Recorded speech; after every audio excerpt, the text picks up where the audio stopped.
Sometimes it's difficult to recognize genius, even when you are in its presence. But a long time ago, my wife and I were in New Orleans, walking along the waterfront looking like a couple of tourists. And I hear this guy say, "Dang, those are some nice shoes." And my wife and I turn, and there's this guy looking at my feet. And he says, "Yeah, I want to get some just like those. Where'd you get those shoes?" And while I was sort of trying to remember, he says, "Oh, wait, I know you got those." And this was before Zappos or Amazon. And I said, "No, I don't think so. I'm from out of town." And he says, "No, I know where you got those." And I said, "No, I don't think so." And he says, "I'll bet you $5 I can tell you where you got those shoes."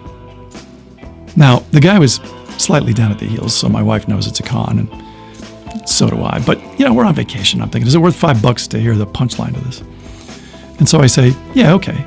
And he says, "You bet me $5? And I say, "Yeah." And he says, "You got those shoes on the end of your feet." Oh, okay. Yep.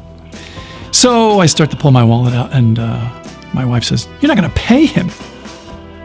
And the wallet hits the top of the parabola and starts to sink back into my pocket. And the guy says, "It's cool, man. A lot of fellas let their woman tell them what to do." So I paid him.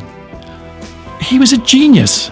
With nothing but his wits, he had separated me from my money, and I was weirdly happy about it. I mean, it was like a magic trick and part Broadway show. He was a talent, so $10 was a bargain. Yeah, I know the bet was for $5, but all I had was a 10. What was I going to do, ask him for change? You do not ask Rembrandt for change. Besides, I wrote it off as an educational expense anyway, so it was more like 6. I'm rationalizing, aren't I?